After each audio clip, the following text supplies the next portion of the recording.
Borthakur IAS academy প্ৰস্তুতি আৰু অধ্যয়নৰ নিৰ্ভৰযোগ্য ঠিকনা। Hello everyone, this is Funny. Welcome to Bhorthakur IAS Academy. This is our daily Hindu analysis class for 18th September 2021. Let us begin with the first article without any further delay. So the first article for today is GST Council not for inclusion of petroleum products according to Finance Minister.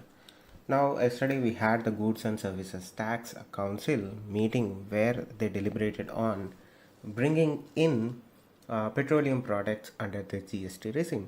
See, first this was not done either from the request of the states nor by the central government on its own accord. This was done because the Kerala High Court has directed the central government to discuss and take the opinion of states in regards to whether to bring petroleum products under GST regime or not.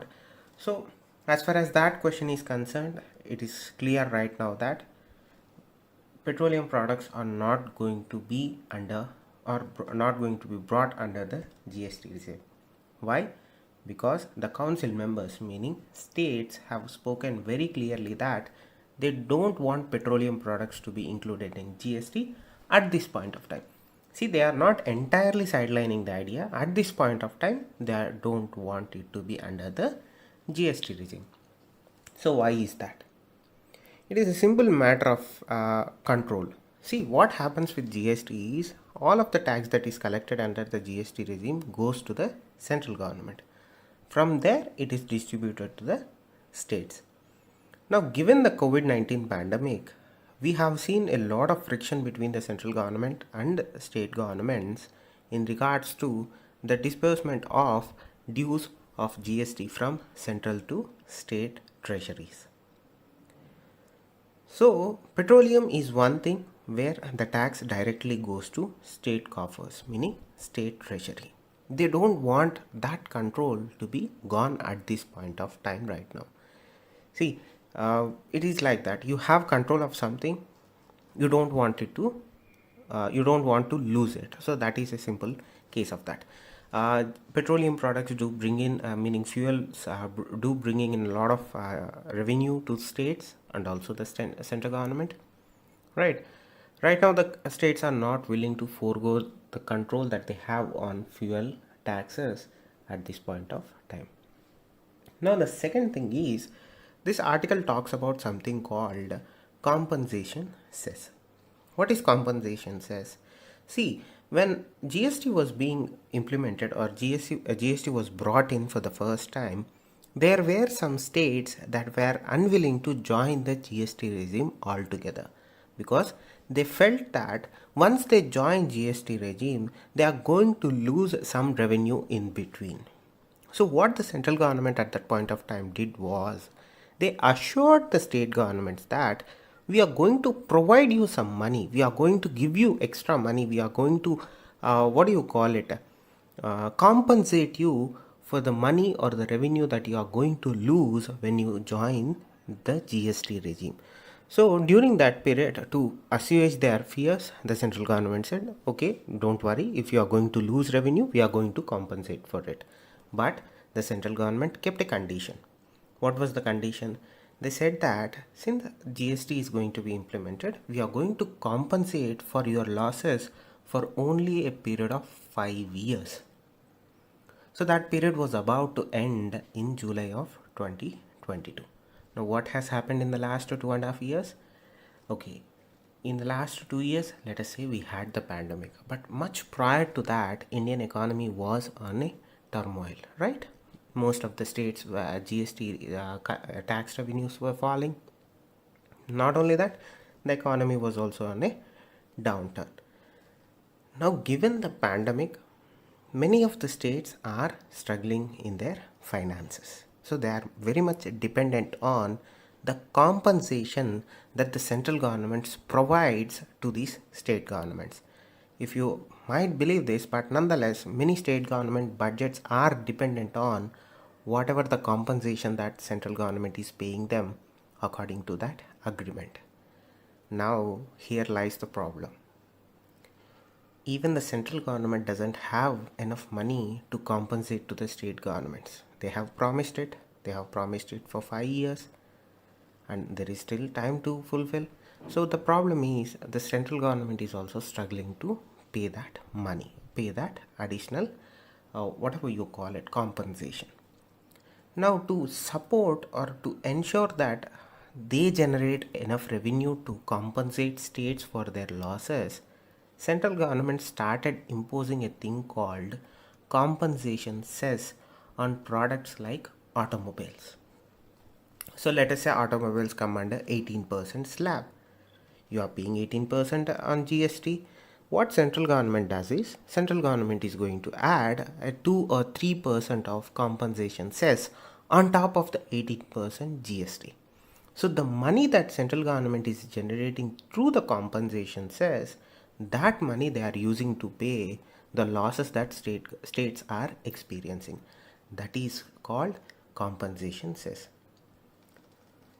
So here is the rub. That timeline for compensation is ending on July 2022. I have to correct myself here. Earlier when I said the 5-year timeline is ending on July 2022, I was wrong. To make it simple, when GST was introduced, from the point of the state joining or being brought under the GST regime, from that point onwards, for 5 years, central government is going to compensate state for the losses that they experience, tax loss, the tax revenue loss that the states experience when they newly join the GST regime. So that period is for 5 years. The July 2022 was the timeline or the deadline for compensation cess. Now what the GST Council decided is they are not going to end the idea of compensation cess, but we are going to extend it. Not only extend it, we are going to bring more products under the idea or umbrella of compensation cess. So the central government is also trying to earn or try to generate enough tax revenue through compensation cess so that they can pay to states. What has been the government doing till now? Though the revenue that is generated to compensation cess is limited, to fill the gap or fill the deficiency, they have been borrowing. Again, borrowing is a stress on fiscal of the central government. So to avoid all the headache of borrowings and the payments and whatnot that are associated with balancing acts, they are saying that we are going to simply extend the compensation cess. Mind you, compensation cess is not the tax that you are paying, it is the additional tax that you will be paying on products such as automobiles. This directly goes to the central government and this is sector specific. If you are collecting automobile cess on automobiles, that money is going to that sector only. That is how it is done. So as I said, legally compensation was to be paid for 5 years till July 2022 with assured level of revenues for state. Again, the time frame for the central government to compensate for the state revenue loss or state's revenue loss is going to end on July 2022. But here is the tricky question. State governments are asking the central government to extend that time frame. Now central government is saying, no, we cannot. When you join the GST regime, you have agreed that for a period of 5 years. Now again, because of for whatever reason you are coming and asking us to extend that compensation period, central government flatly said, no, the agreement still stands. Meaning from July 2022, state governments are not going to be compensated for the revenue losses that they experience when they joined the GST. Now coming to the second aspect of revenue neutral tax rate, when the central government was formulating the GST regime, they thought that they were going to get a revenue or a neutral tax rate of 15.5%. That was their idea, that was their goal, or that was their assumption in the sense that estimation. They estimated that if we implement GST successfully, we are going to get a neutral tax rate of 15.5%. Meaning when you club, see, remember there are multiple slabs, but when you combine and average everything, they thought that they were going to get 15.5% of neutral rate or neutral tax rate from GST. But in reality, things have been little bit slow. Instead of the 15.5% that they envisaged, GST revenues were slipping slowly to 11.6%, almost 4% less than what they were hoping for. So what is the hit here? See, the government thought that they were going to get 10 rupees. But instead of the 10 rupees, they are getting only 7 rupees now. So when they formulated the GST, they were planning for expenditure based on the revenue or the income of 10 rupees. Now essentially they are getting 7 rupees, leaving 3 rupees of fiscal deficit.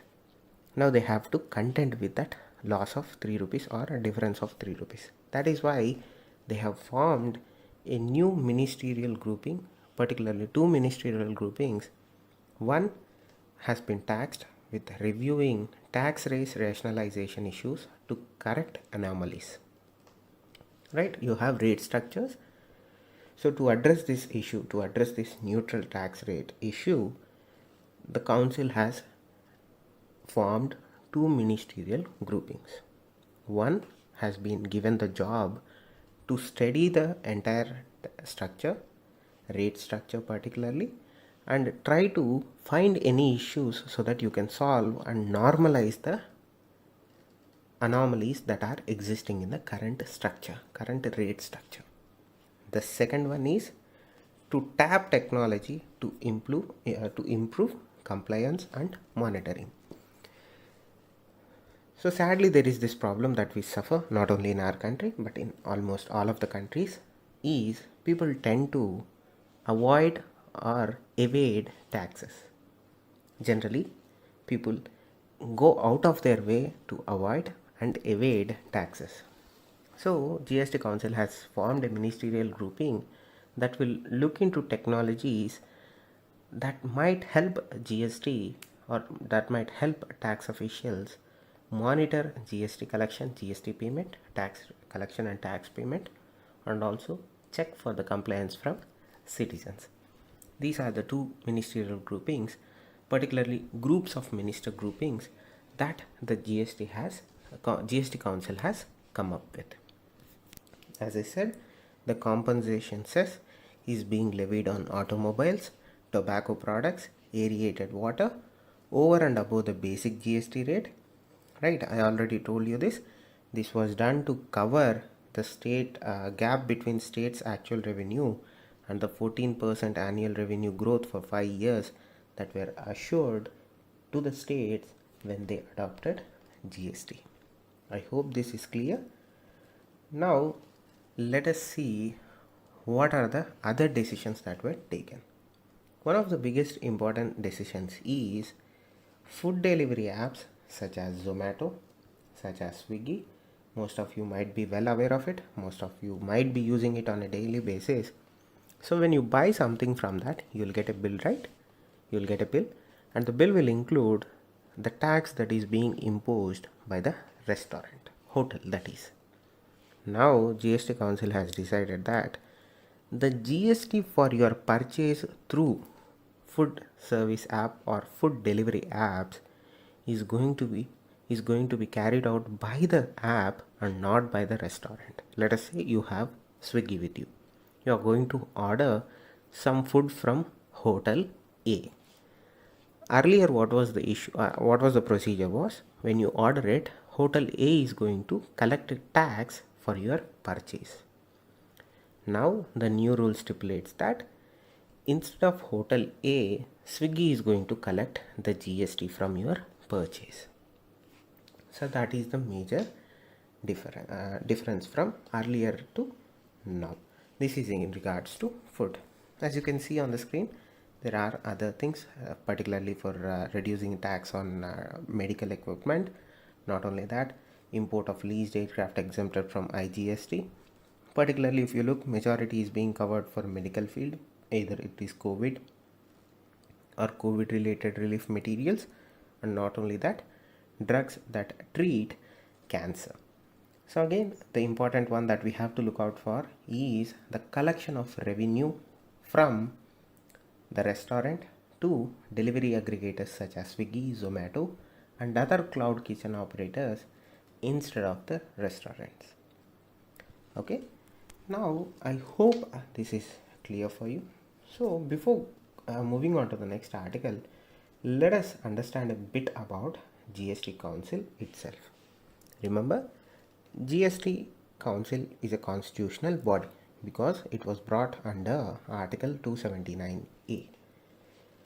Now GST Council's job is, it is the governing body of GST having 33 members, right? Out of which 2 members are of center and 31 members are from 28 states and 3 union territories with legislation. Okay. Now the council consists of finance ministers of all the central government and all states. It is headed by finance minister. So this is GST Council, right? The council contains simply, right, you have union finance minister that acts as the chairperson of the GST Council, and you have union minister of state who is in charge for revenue, who happens to be the member.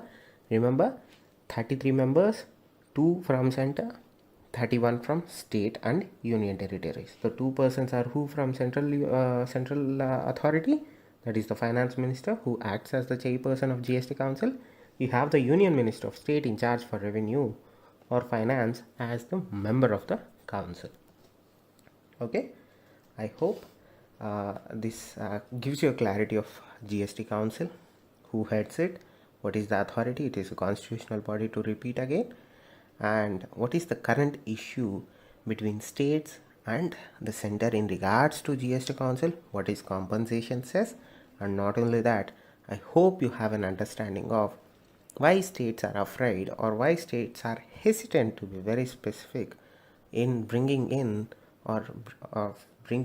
petroleum products under GST regime. Nonetheless, bringing in petroleum products under GST regimes would certainly ensure the reduction of prices of fuels in India, but nonetheless, states have their own reasons, and that seems to be the holding point at this point of time now. Now moving on to the next article. In an article that is again related to economy, particularly agriculture, let us discuss this article in little bit detail. WTO's agriculture pact tilted against developing countries.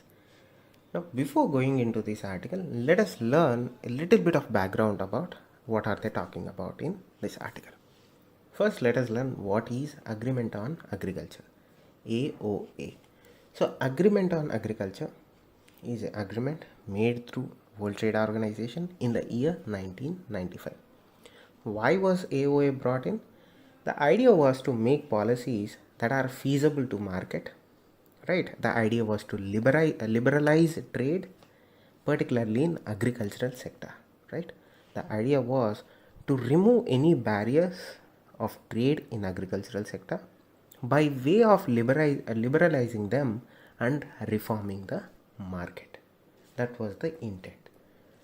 Now, under the agreement on agriculture, 3 types of subsidies were discussed. One was called green box, the other is blue box, third is amber box. These are very, very, very important for prelims. Now let us look at what is green box in the first place. Now green box are those subsidies which do not tend to distort trade, and this is given by the government so that they compensate the beneficiary for deficiency in agricultural environment. Okay, now what are the examples of this? Some payments include lack of training, like you have lack of marketing information. Now moving on to the blue box, these subsidies are tied to programs that tend to limit production. In simple words, they directly link production to subsidies, right? They also not only link that with production, they tend to generally set limits on production by introducing the idea of quotas. That's the problem. Now, that is why blue box subsidies are less trade distorting, but nonetheless they do tend to distort trade to an extent. Again, under the AOA prescribed rules and regulations, there are no limits on blue box subsidies. Now remember, blue box subsidies are government subsidies. The spending is done by the government. Now coming to the final, that is amber box. Now these are considered as distorting to trade. Generally AOA does not agree with them. They are again subjected to limits on AOA. These subsidies are to be limited under AOA agreement.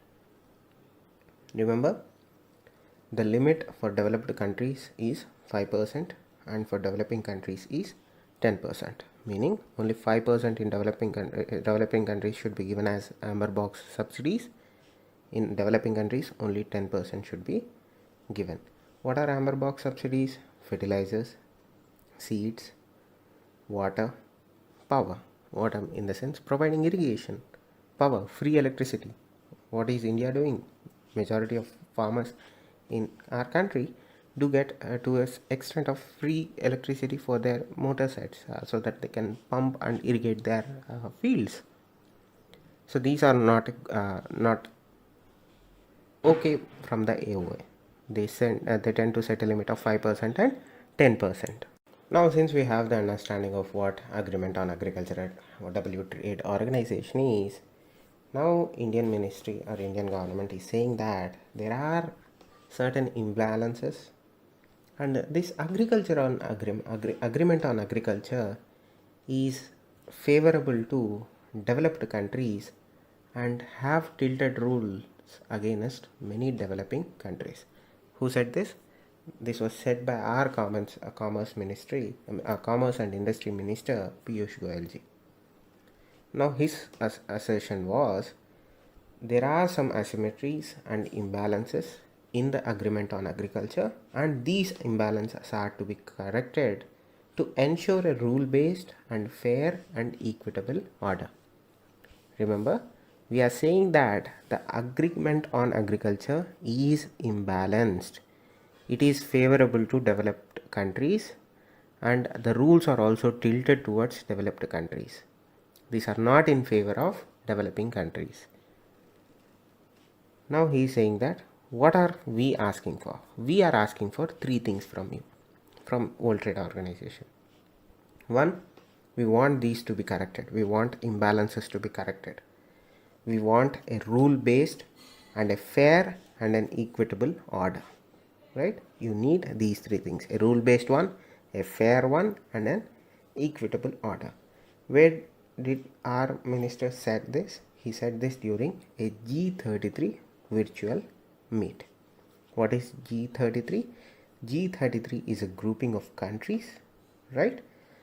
The number is 33, but the number of countries are in total 47. Don't get confused by it. But nonetheless, G33 is also similar grouping of developing nations that engage on trade, commerce, and agriculture. Okay. Now this happened during the G33 meeting or virtual informal ministerial meet, where 47 countries, right? You have 47 countries in the G33. G33 is the grouping name and the number of members are 47. So that is regards to agreement on agriculture. India is asking for reforms in the agreement on agriculture, and that body is related to WTO. Coming back to the G23 itself, our minister was saying that we must strive for positive outcomes as a permanent solution to public stockholding for food security purposes, which was of utmost importance. Now the minister is urging the members to work collectively to retain the cohesion of G33 coalition and strengthen it further by reaching out to other like-minded developing groups to secure their support for a fair, balanced and development-centric outcome on agriculture at the 12th conference in Geneva. Now this meeting concluded by the adoption of G33 joint ministerial statement, again where they reaffirmed their commitment for the WTO's mandated issues in agriculture. Hope you know what the World Trade Organization is. Just let me give you a few pointers. Right, World Trade Organization is an intergovernmental organization which regulates international trade. It not only regulates but also facilitates international trade between nations, multiple or more than two. Now it is the largest international economic organization. It has a total number of 164 member states, and it represents over 96% of global trade and global GDP. When was WTO established? It was established on January 1st, 1955, and the important thing is it replaced GATT grouping. What is GATT? General Agreement on Trade and Tariffs. WTO replaced GATT agreement. Now it is much bigger than GATT, right? It is headquartered in Geneva, Switzerland. It is headed by a director general, generally for a period of 4 years, and again it can be renewed. As I said, WTO has 164 member states. What is the special point here? India is also founding member of WTO. So this is a brief rundown of WTO and the numbers, its members, right? As I said, it represents 96%. But according to 2019 annual report of WTO represents 98% of world trade. The latest member to join WTO was Afghanistan in the year 2016, right? Now remember, there is a simple distinction here. WTO is not a part of United Nations. It is an independent entity and it is not related to United Nations. Thank you. Stay safe. Namaste. Borthakur IAS academy প্ৰস্তুতি আৰু অধ্যয়নৰ নিৰ্ভৰযোগ্য ঠিকনা। Borthakur IAS academy.